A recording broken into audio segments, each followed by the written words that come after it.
Je n'oublierai jamais la façon dont elle a ri en le disant, comme si elle me donnait une simple mise à jour sur le prix des courses.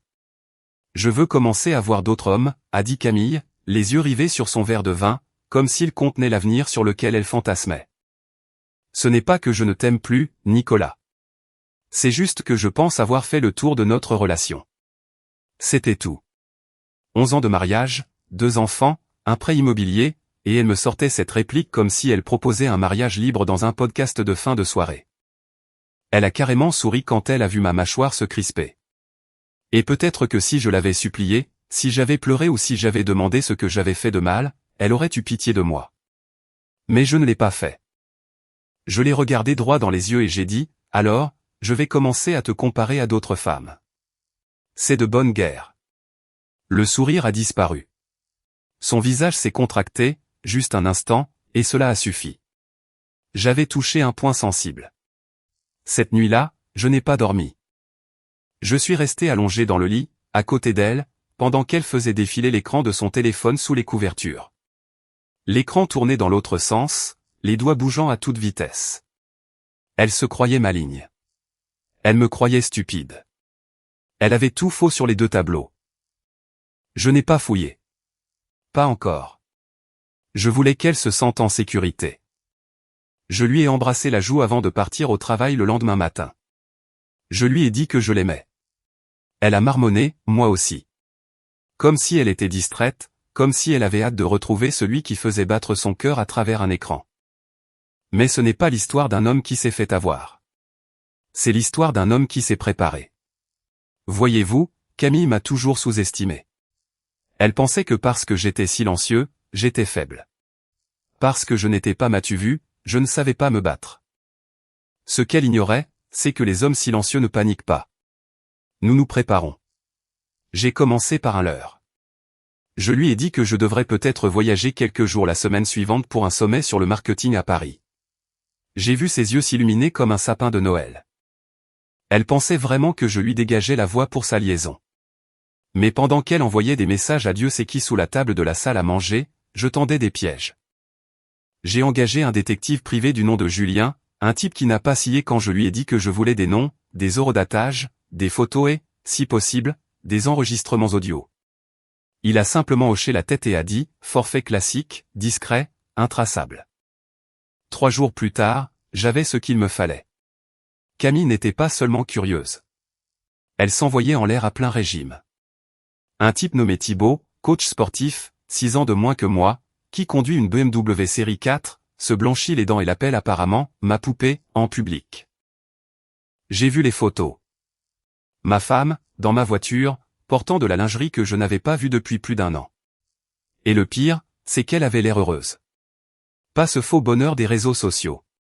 Pas le bonheur d'un dîner avec son mari. Non, elle avait l'air vivante, comme si elle vivait une sorte de renaissance malsaine et que je n'étais que la coquille vide de sa vie passée. Mais je n'étais pas encore en colère. Pas vraiment. Cela est venu plus tard. Pour le moment, j'étais froid, concentré, calculateur. J'ai fait des copies de tout.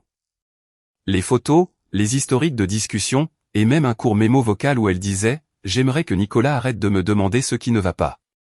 Je suis déjà parti. » Il ne l'a juste pas encore compris. Elle avait raison.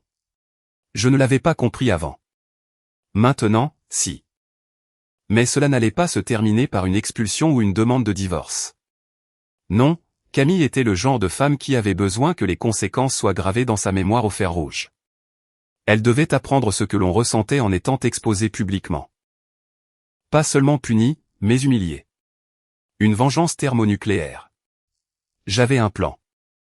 Et cela a commencé par une invitation à dîner. Nos 10 amis les plus proches, sa sœur, mon frère, une belle table, des bougies, du vin, une ambiance de fête. Je lui ai dit que je voulais raviver la flamme avec les gens que nous aimons autour de nous. Elle a carrément frappé dans ses mains quand je l'ai suggéré. Elle a dit, peut-être que tu te réveilles enfin. Oh, Camille, j'étais belle et bien réveillée, et bientôt, tout le monde le serait aussi. Elle a porté cette robe rouge que j'adorais, moulante, décolletée, celle qui, elle le savait, attirait les regards. Elle s'est même bouclé les cheveux et a mis ce parfum que je lui avais acheté pour nos 5 ans de mariage.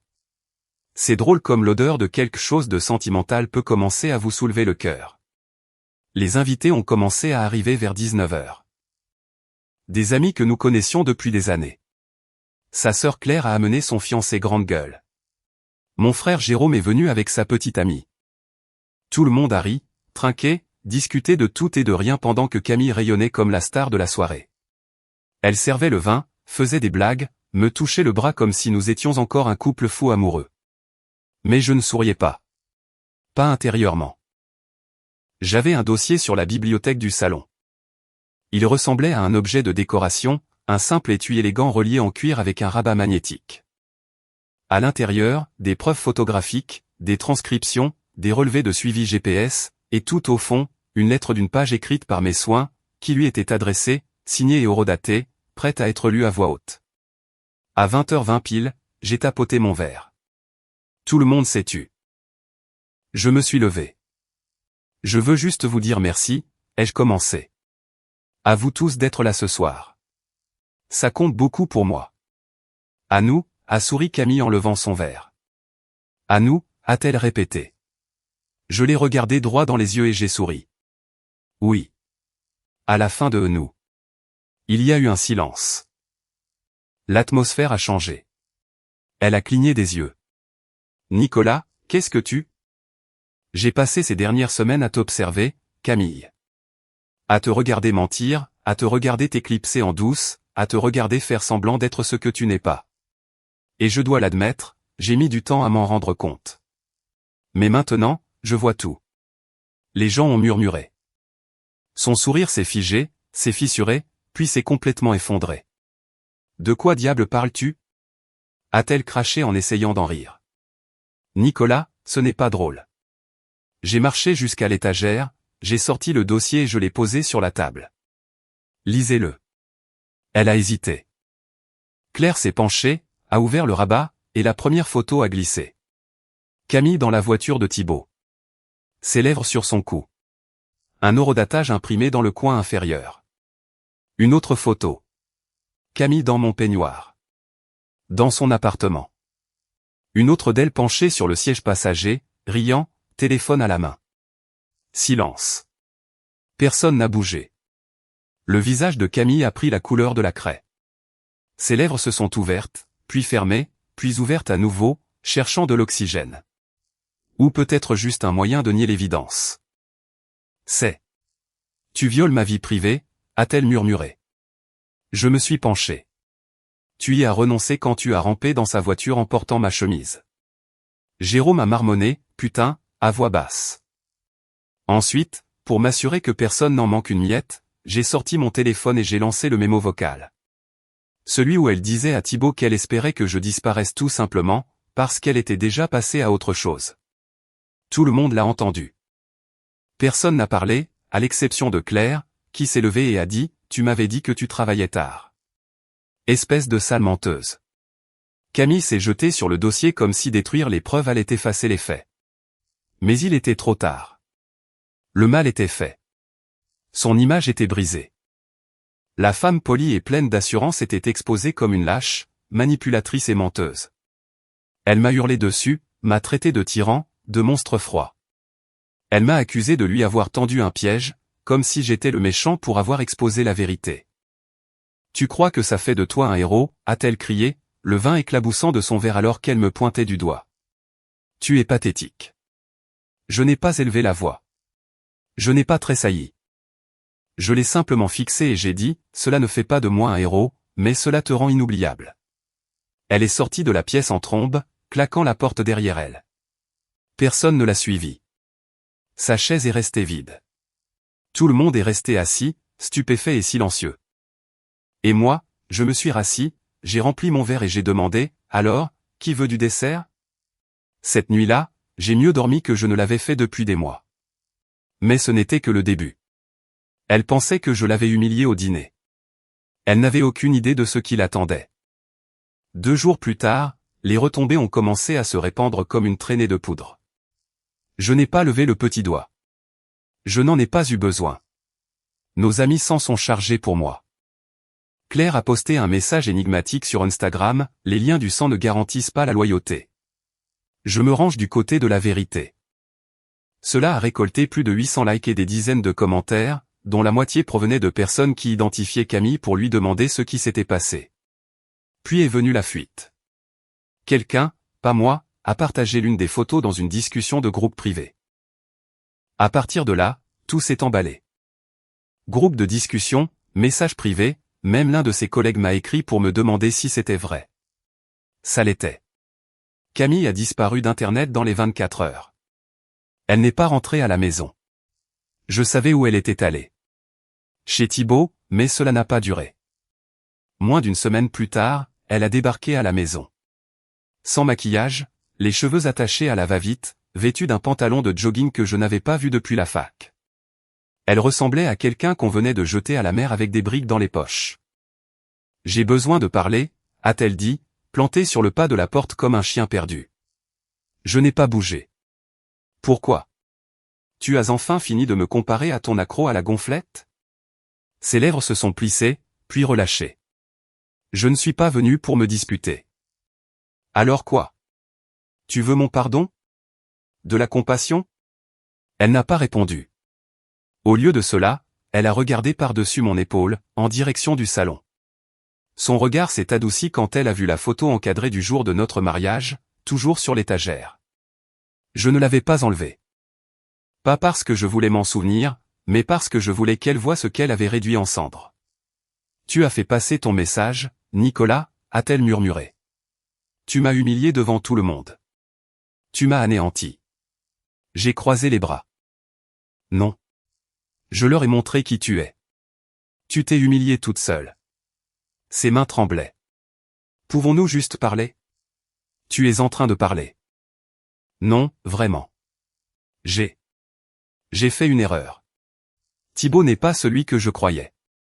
Elle a marqué une pause, déglutissant avec difficulté. Il voit d'autres femmes. Il les voyait depuis le début. Je n'ai pas pu m'empêcher de rire. Tu as trompé ton mari avec un type qui te trompe. C'est poétique. J'étais perdu.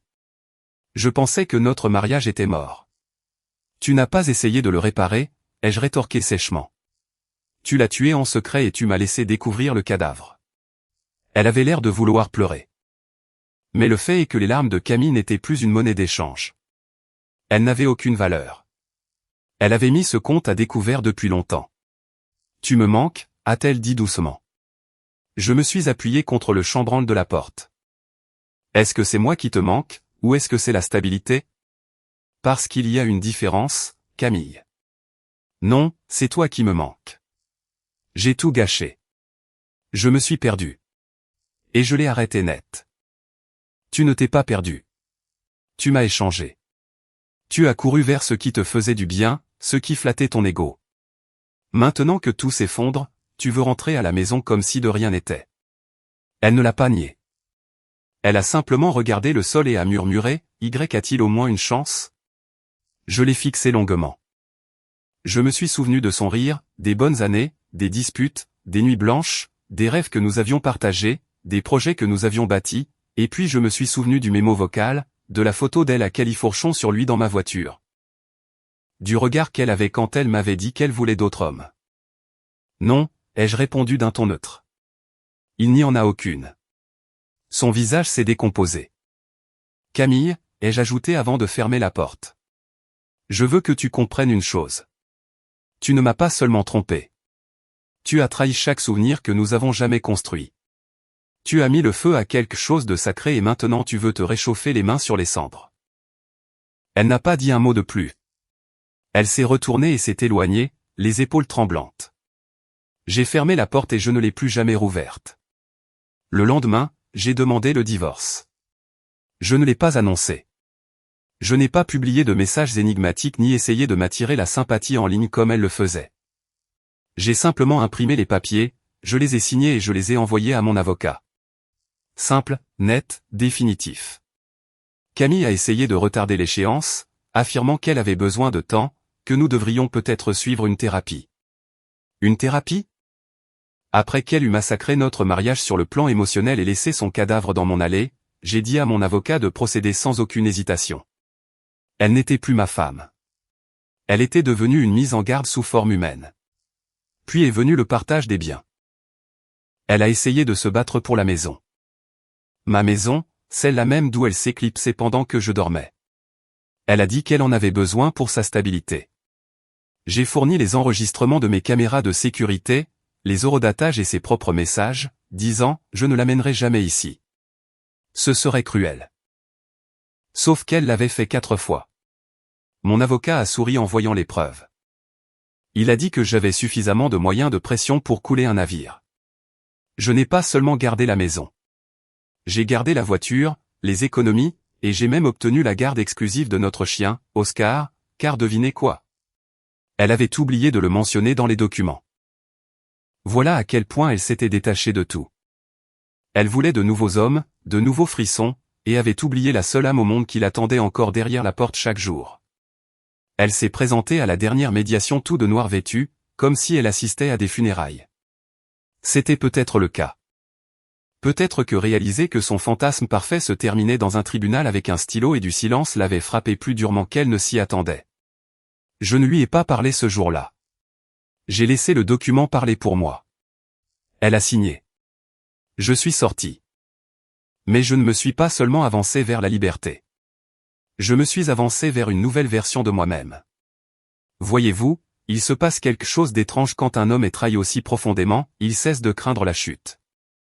Parce qu'une fois que vous avez été brisé de la sorte, vous apprenez à reconstruire avec des matériaux plus solides. J'ai arrêté de me soucier de ce que pensaient les gens. J'ai arrêté de me justifier. J'ai arrêté de trop en donner. J'ai commencé à aller à la salle de sport tous les matins à 6 heures. J'ai arrêté de boire. J'ai jeté tout ce qui me rappelait elle. L'album de mariage, ses vêtements, les lettres d'amour, je les ai brûlés dans le brasero au fond du jardin. Ce n'était pas symbolique, c'était nécessaire. Puis, quelque chose de fou s'est produit. J'ai commencé à attirer l'attention des femmes, de mes collègues, des personnes à la salle de sport. Pas parce que j'essayais, mais parce que j'avais arrêté d'essayer. La confiance a remplacé le désespoir. La lucidité a remplacé la confusion. 1 mois plus tard, j'ai eu mon premier rendez-vous. Elle s'appelait Alice. Elle n'avait pas de bagages émotionnels, pas de faux sourires. Et quand elle riait, c'était sincère. Pas une performance, pas de la manipulation, juste de la joie. Je ne lui ai pas beaucoup parlé de Camille, juste assez pour expliquer pourquoi j'hésitais quand quelqu'un me complimentait sur mes yeux ou me disait « Tu es vraiment un mec bien ». Parce que je l'avais déjà entendu de la part de quelqu'un qui distribuait ces mots comme des bonbons avant de m'éviscérer. Mais Alice n'a pas insisté. Elle a simplement écouté. Et pour la première fois depuis longtemps, j'ai réalisé que je n'étais plus en colère. Camille ne m'avait pas détruit. Elle m'avait libéré. Et maintenant, chaque fois que je vois son nom apparaître dans ma boîte de réception avec une nouvelle demande, « Pouvons-nous parler ?» ou « Puis-je passer prendre quelques affaires ?» je ne ressens pas de rage. Je ne ressens pas de pitié. Je ne ressens rien. Et ça, après tout ce qui s'est passé, c'est la plus douce des vengeances. 2 semaines plus tard, elle a de nouveau essayé de se pointer chez moi. Pas de texto cette fois, pas d'avertissement, juste sa voiture dans l'allée comme si elle y avait encore sa place. Je n'ai pas ouvert la porte. Je l'ai observée par le Judas alors qu'elle restait plantée là pendant 5 bonnes minutes, les bras croisés. Son regard balayait l'espace, comme si elle se demandait si elle devait frapper à nouveau ou simplement s'effondrer. Finalement, elle a glissé quelque chose sous la porte. Une enveloppe manuscrite. Je ne l'ai pas ouverte. Je l'ai glissée dans la déchiqueteuse sans lui accorder un regard de plus. Quoi qu'elle ait eu à dire, c'était trop tard. Elle avait eu sa chance de parler. Quand je la suppliais de me donner des réponses, quand je restais éveillé ces nuits-là à me demander ce que j'avais fait de mal. Quand je croyais encore que la femme que j'avais épousée pourrait revenir. Elle avait choisi le silence. Alors, elle n'aurait pas droit à des mots maintenant. Ce soir-là, Jérôme a appelé. Mon frère s'était toujours tenu à l'écart des drames, mais cette fois, sa voix était tendue. « Tu devrais jeter un œil aux réseaux sociaux de Camille », a-t-il dit. « Je n'en ai pas envie », ai-je répondu catégoriquement. Il a soupiré. « Sache juste qu'elle essaie de réécrire l'histoire. » Alors, j'ai regardé, et c'était bien là. Une longue publication larmoyante, un selfie filtré, les yeux rouges, sous un éclairage flatteur. En légende, parfois, on se perd à essayer d'être tout pour quelqu'un. J'ai fait des erreurs, mais je n'ai jamais cessé d'aimer. J'avais juste besoin d'air pour respirer. Et maintenant, je paie le prix pour avoir essayé d'être libre. Des milliers de likes, des commentaires remplis de compassion, des gens la qualifiant de courageuse, des émojis cœur, et des « reste forte, ma reine » de la part de filles qui ne me connaissaient même pas. J'ai ri aux éclats. Bien sûr, elle allait se faire passer pour la victime. Le genre de femme capable de brûler une maison et de se plaindre de la fumée ensuite. Je n'ai pas répondu. Je n'ai pas commenté, mais j'ai fait des captures d'écran de tout. Chaque mensonge, chaque modification, chaque excuse floutée destinée à vendre une histoire à des inconnus. Parce que la vérité ne rugit pas toujours, elle attend. Et j'ai de la patience maintenant. Une semaine plus tard, Thibaut m'a envoyé un message sorti de nulle part. Salut mec, je ne savais pas qu'elle était mariée au début. Je voulais juste te dire que je suis désolé. J'ai fixé l'écran. Quel idiot.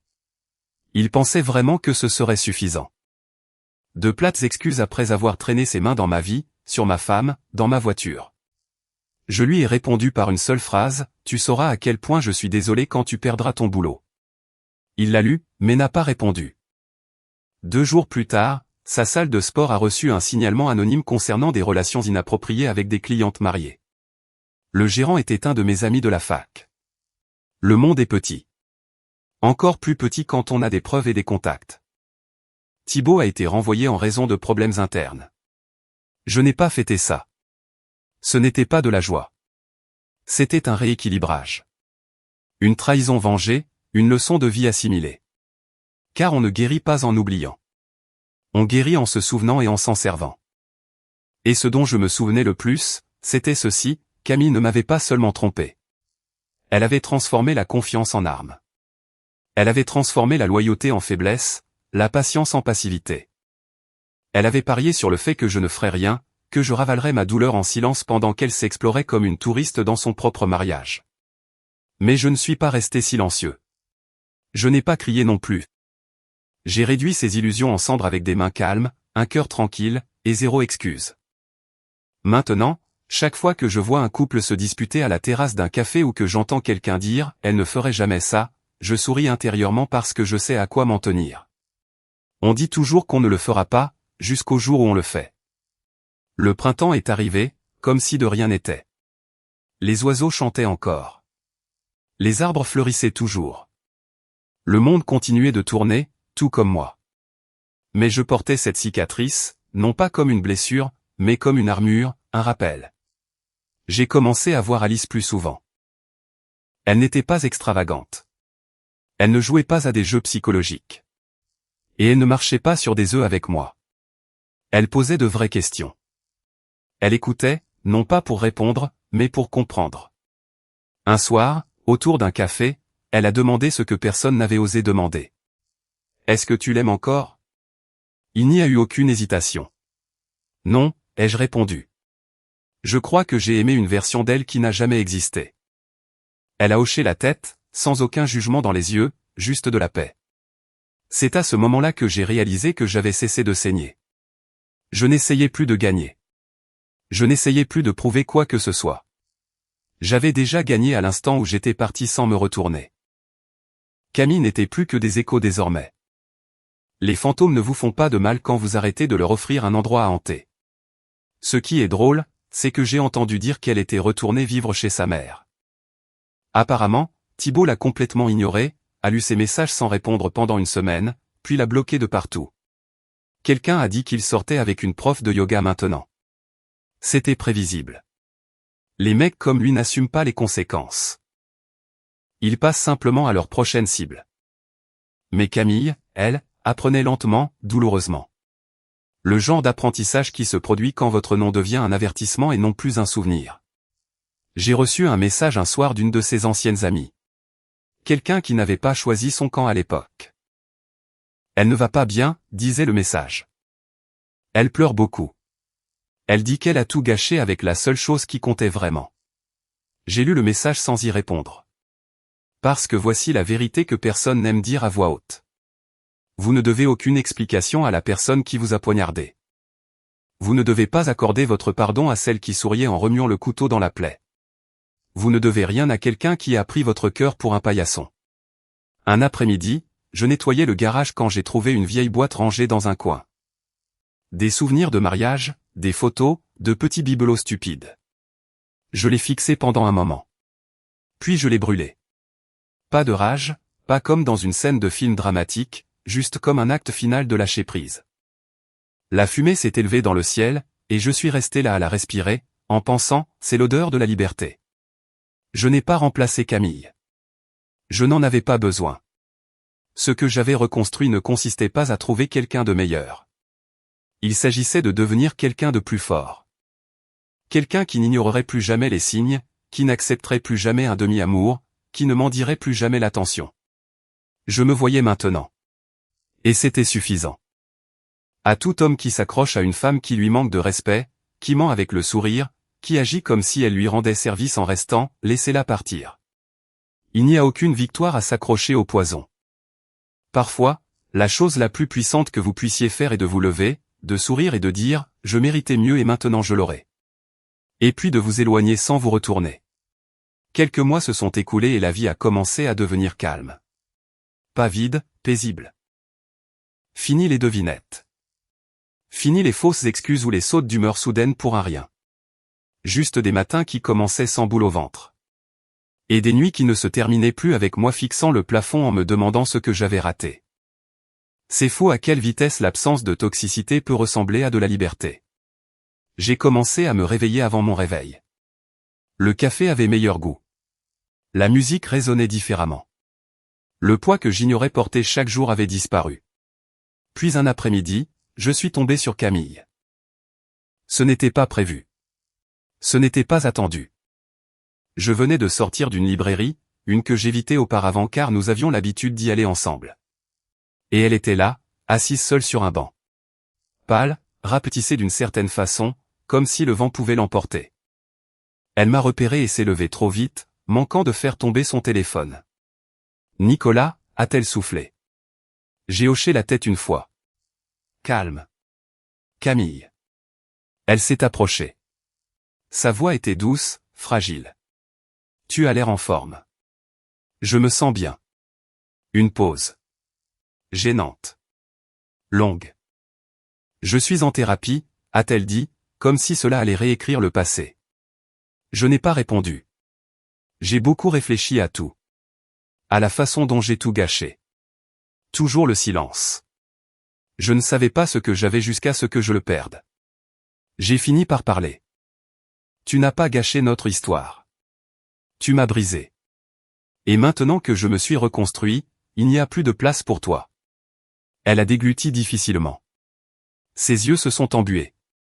Tu me manques, a-t-elle murmuré. Je l'ai regardé et je n'ai absolument rien ressenti. Ni colère, ni tristesse, ni tentation, juste de la lucidité. C'est celui que j'étais qui te manque, pas celui que je suis. Ses lèvres ont tremblé. N'y a-t-il vraiment aucune chance? J'ai secoué la tête. Tu as enterré cette chance la nuit où tu lui as envoyé un emoji cœur alors que tu dormais dans notre lit. Elle a tressailli. Puis j'ai fait quelque chose auquel elle ne s'attendait pas. J'ai souri. Un sourire calme et franc. Pas amer, pas moqueur, juste sincère. Prends soin de toi, lui ai-je dit. Mais n'attends plus que je t'aide.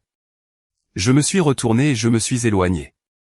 Pas de sortie théâtrale. Pas de dernier regard par-dessus mon épaule.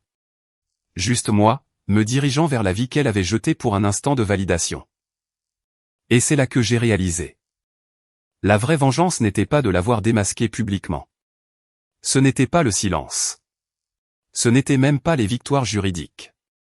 C'était cette paix. Une paix qu'elle ne toucherait plus jamais.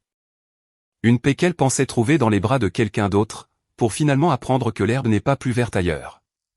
Elle est juste peinte en vert de loin. Et quand on marche dessus, elle s'effrite. Je n'ai pas gagné en la détruisant. J'ai gagné en survivant à elle. Et à tout homme à qui l'on a menti, sur qui l'on a marché, que l'on a manipulé, à qui l'on a dit d'accepter moins ou de partir, ne vous contentez pas de partir, prospérez.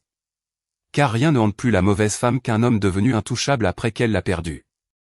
1 an plus tard, je me souvenais à peine du son de sa voix.